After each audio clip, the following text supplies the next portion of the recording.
Good morning, Professor Ravi. Yes, I'm here. Yeah. Talking about Broiler Feed Quality Conference 2021, you will be leading the session on alternative feed ingredients that will succeed in 2021. What can the delegates expect to learn here? What we want to do in this session is to give a overview of the challenges that you face when using alternative feed ingredients, and essentially talking about alternative ingredients that have the potential to replace some of the major ingredients in broiler diets, and also what sort of strategies we can use to reduce the risk of using alternative ingredients. We know that quality, quantity, and price are the important factors to consider when selecting alternative feed ingredients. What alternative feed ingredients meet these factors and why? When you talk about alternative ingredients, it's not a new phenomenon. We have been searching for alternative ingredients from the time the poultry industry was commercialized, for more than 70 years. And but still, the simple definition of alternative feed ingredients will be these are ingredients which are not normally or commonly currently used in the region or in a country. And but again, I need to emphasize it's not a fixed definition, because some of the ingredients which are not used in one region or one country can be a normal ingredient in a different country. So there we can learn quite a bit from the other countries how we can minimize the risk of using this particular ingredient. But it is also possible, just happened in many countries, where an alternate ingredient being tested over time, and eventually it becomes part of the common feeding. So it's both time related as well as region related.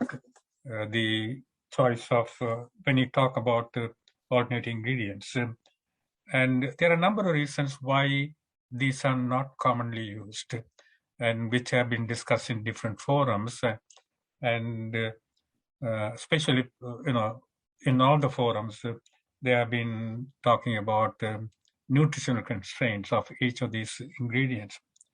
But at this forum, we are going to talk in terms of selecting the alternate ingredient in the context of supply, the quantity, the price, the cost. Both these are related. Supply and price are related, and that is something as consumers we cannot control. These are beyond our control. But the third point is the ingredient quality. That is something we can do. There are various strategies which can be used to improve the ingredient quality. That means uniformity, reduce the variability, nutritional imbalance. Again, we have strategies, as well as overcoming the effects of anti-nutrients. Finally, what take-home messages can the delegates anticipate? During the conference, there are 5 expert speakers. They are going to talk about different options we have in terms of alternate ingredients. For example, in the case of corn, wheat and barley are common ingredients in some parts of the world, and we know how to handle the problems in wheat and barley. Generally, we feel that wheat and barley are not good enough compared to corn, but it is commonly used as a normal ingredient. Very high levels of these ingredients, wheat and barley, are being used in broiler diets, and and also the proteins. The soybean meal So we can actually completely replace corn, but on the other hand, you cannot replace soybean meal in the diets. And so there are other alternatives. Only thing we can do is reduce the level of, there are options to reduce the level of soybean meal and combine with some of the alternative ingredients. We can think of canola meal, DDGS, insect proteins, grained legumes, lupins, etc. So these expert speakers will be talking about it, as well as the value of NAR technology in improving the diet formulations. And one of the hidden issues when you use alternate ingredients is gut health, especially in the context of antibiotic-free diets. And this can be a real problem, the intestinal inflammation and the resulting effect on bird performance, and as well as wet litter, all these things. And again, this will be discussed. So the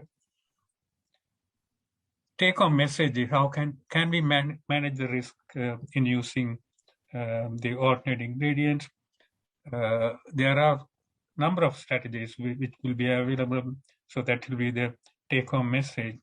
We are talking about feed evaluation.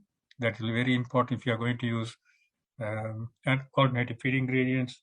We need to formulate diets on the basis of digestible nutrients, and the use of rapid technology, rapid assays, that is NAR technology, will be very useful in ingredients which have high variability.